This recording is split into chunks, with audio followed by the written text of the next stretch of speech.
સુરતમાં ફરી ખાડીપુરનો ખતરો મંડરાયો છે। ભેદવાડ ખાડી ઓવરફ્લો થઈ છે। ભયજનક સપાટી વટાવી ભેદવાડ ખાડી 7.30 મીટર પર પહોંચી ગઈ છે। પ્રેમનગર અને નારસિંહનગરમાં લોકોનો ભય વધ્યો છે। લોકોમાં ભયનો માહોલ છે। ખાડી ઓવરફ્લો થતા ફરી તંત્રની ચિંતા વધી છે, કારણ કે નીચાણવાળા વિસ્તારો છે તેની અસર થઈ શકે છે અને તેથી જ આ નીચાણવાળા વિસ્તારોના લોકોને સાવચેત રહેવા માટે સૂચના આપી દેવાઈ છે।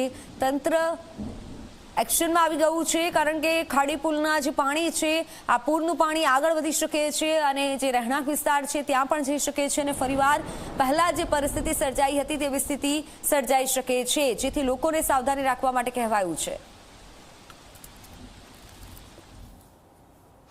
સુરત શહેર અને જિલ્લામાં જે રીતે ધોધમાર વરસાદ વરસી રહ્યો છે, જેને કારણે સુરતની ભેદવાડ ખાડી જે છે તે ઓવરફ્લો થઈ છે। ખાસ કરીને ભેદવાડ ખાડી જે છે તે પોતાની ભયજનક સપાટી 7.20 મીટર ક્રોસ કરી હાલ 7.30 મીટર ઉપર પહોંચી છે, ત્યારે જનજીવન ફરીથી ખોરવાયું છે। આપ જોઈ શકો છો, ખાડી પૂરના કારણે ફરી એક વખત જે સ્થાનિક લોકો છે તેને પારાવાર મુશ્કેલીઓનો સામનો કરવો પડી રહ્યો છે। જીવના જોખમે જે વાહન ચાલકો છે તે અહીંથી પસાર થઈ રહ્યા છે। ક્યાંક ને ક્યાંક સુરત મહાનગરપાલિકાના પાપે આ જે લોકો છે સ્થાનિક લોકોને ભોગવવાનો વારો આવી રહ્યો છે। દર વર્ષે અહીં કરોડ રૂપિયાનો ટેક્સ ચૂકવવામાં આવતો હોય છે, પરંતુ ટેક્સ સામે જે સવલત હોવી જોઈએ તે સવલત લોકોને આપવામાં નથી આવી રહી। આપણી સાથે સ્થાનિક જોડાયા છે।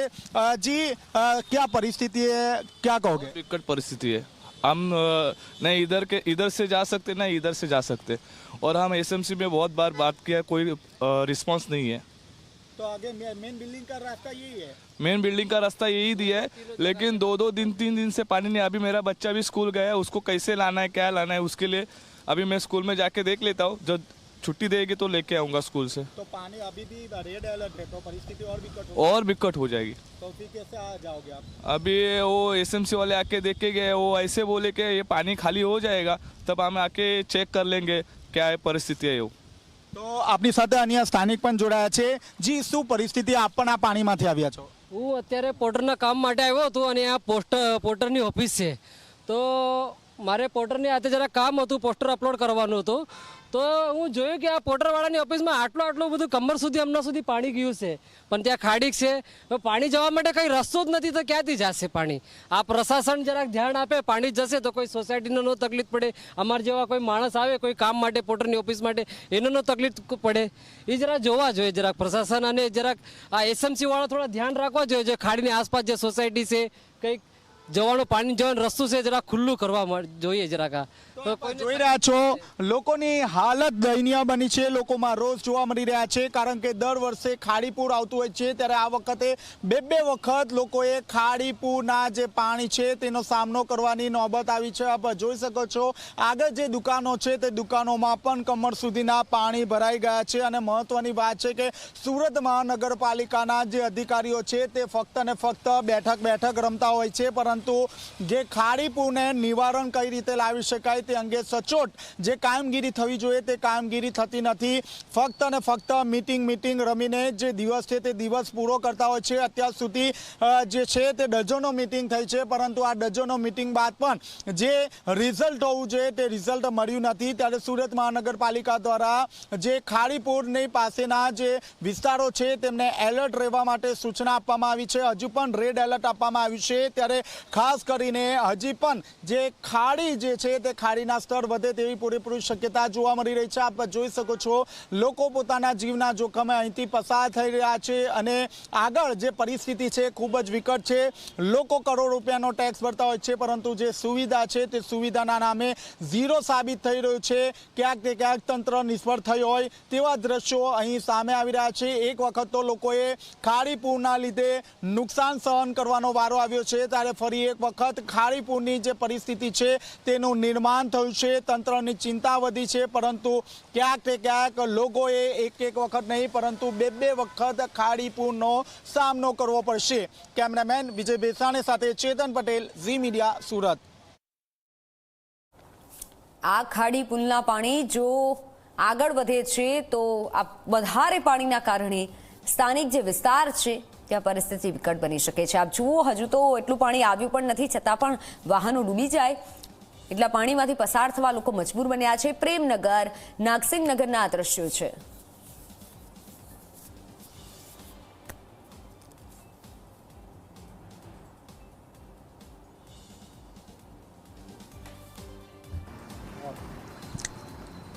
સુરતમાં ભારે વરસાદના કારણે ખાડી પૂરની પરિસ્થિતિનું નિર્માણ થયું છે. ખાસ કરીને સુરતની ભેડવાડ જે ખાડી છે તે પોતાની ભયજનક સપાટીથી ઉપર વહી રહી છે.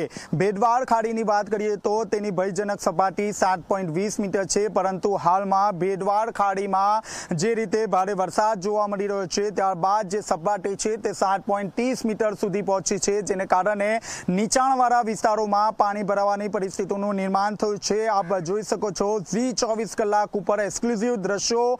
અહીં આ જે ખાડી છે તે ભેડવાડ ખાડી છે. આપ જોઈ શકો છો જે રીતે ભેડવાડ ખાડી ઓવરફ્લો જોવા મળી રહી છે. ત્યારબાદ નીચાણવાળા વિસ્તારોમાં પાણી ભરાઈ ગયા છે. કમર સુધીના જે પાણી છે તે ભરાઈ ગયા છે.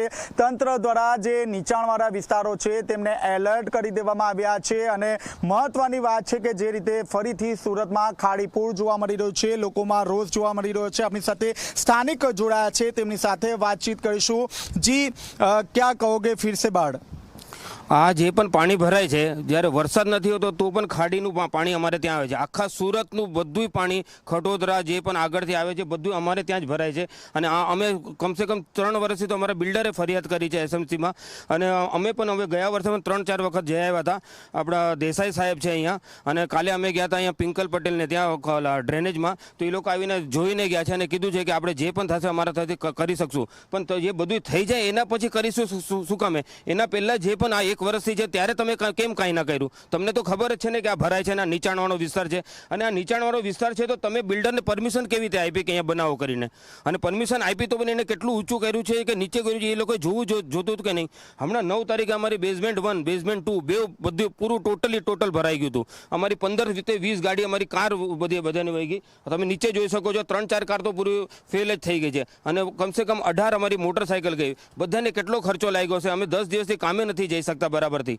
હવે તમે લોકો જરાક વિચાર કરો. અને એસએમસી વાળાને હું હાથ જોડીને અમે કહીએ છીએ કે ભાઈ જે પણ હોય તમે કરો, કેમ નથી કરતા? અને જ્યારે 8 ને 9 તારીખે અમારું પાણી ભરાયું હતું ત્યારે અમારા કોર્પોરેટર મેહુલભાઈ પટેલ અને ધર્મેશભાઈ પટેલ કોઈ અમને બહુ સાથ આપ્યો છે. એ લોકો તો અમારી સાથે જ છે. પણ એ લોકો પણ જે કહે છે એ લોકોને એસએમસીને દરખાસ્ત કરે છે તો પણ એ લોકો એક્શન લેતા નથી કે આ કરશું કરે છે. તો આ કેવી રીતે કરવાનું એ મને કહો. તો આપ જોઈ શકો છો સ્થાનિકોમાં રોષ જોવા મળી રહ્યો છે. હું ફરીથી કેમેરામેનને કહીશ કે જે દ્રશ્યો છે તે આપના સુધી પહોંચાડે. આપ જોઈ શકો છો જે દ્રશ્યો છે તે મીઠી ખાડી જે ભેડવાડ ખાડી છે તેના દ્રશ્યો છે, જ્યાં ભેડવાડ ખાડી ઓવરફ્લો થઈ છે, જેને કારણે જે નીચાણવાળા વિસ્તારોમાં પાણી ભરાવાની પરિસ્થિતિનું નિર્માણ થયું છે. થોડા દિવસ પહેલા જ ખાડીપૂરની પરિસ્થિતિ હતી. લોકોને પારાવાર મુશ્કેલીઓનો સામનો કરવો પડ્યો હતો. નુકસાન લોકોને ગયું હતું. ત્યારે ફરીથી આ જ રીતની પરિસ્થિતિનું નિર્માણ થયું છે. લોકોએ નોકરીએ જવું તો કઈ રીતે જવું? તંત્રના પાપે લોકોએ ભોગવવાનો વારો આવ્યો છે. ત્યારે આપ જોઈ શકો છો મુખ્ય જે બ્રિજ છે તે બ્રિજ ઉપરથી વાહનો પસાર થતા હોય છે, પરંતુ હાલ જે બ્રિજ છે તે બ્રિજ ઉપરથી પણ જે પાણી છે તે પાણી ફરી વળ્યા છે. અને આપ જોઈ શકો છો જે 4 વ્હીલ ચાલક છે તે ધીરે ધીરે પાણીમાંથી આગળ જઈ રહી છે. અને તેની પાછળ આપ જોઈ શકો છો જે 2 વ્હીલર ચાલક છે તે પોતાની જે 2 વ્હીલર છે તે ઘસડીને આગળ જઈ રહ્યું છે. જીવના જોખમે લોકો પોતાના નોકરીના સ્થાને આગળ જઈ રહ્યા છે. ત્યારે ખાસ કરીને ઝી 24 કલાક ઉપર આકાશી દ્રશ્યો આપના સુધી પહોંચાડવાનો પ્રયાસ કરીશું. આપ જોઈ શકો છો સુરત મહાનગરપાલિકાનું આ પાપ છે, જ્યાં ખાડી જે છે તે ઓવરફ્લો થઈ છે. ફરીથી લોકોમાં ચિંતાનું મોજું ફરી વળ્યું છે. લોકોમાં એક જ ચિંતા છે કે ફરી શું ખાડીપૂર આવશે? આપ જોઈ શકો છો હાલમાં હવામાન વિભાગ દ્વારા સુરત સહિત દક્ષિણ ગુજરાતમાં રેડ એલર્ટ આપવામાં આવ્યું છે. ત્યારે ખાસ કરીને તંત્ર પણ સ્ટેન્ડ બાય જોવા મળી રહ્યું છે, પરંતુ સ્થાનિકો દ્વારા વારંવાર ફરિયાદ કરવામાં આવી છે. અને બીજી તરફ સ્થાનિકો દ્વારા એ પ્રશ્ન પણ ઉઠાવવામાં આવ્યો છે, જો ખાડી પરથી આ બિલ્ડિંગ ખાડીની પાસેથી જ આ બિલ્ડિંગ પસાર થઈ રહી છે તો બિલ્ડિંગને પરમિશન કઈ રીતે આપવામાં આવી તે એક મોટો સવાલ છે. તંત્ર અને બિલ્ડરના પાપે લોકોએ ભોગવવાનો વારો આવ્યો છે. કેમેરામેન વિજય બેસાણે સાથે ચેતન પટેલ, ઝી મીડિયા, સુરત.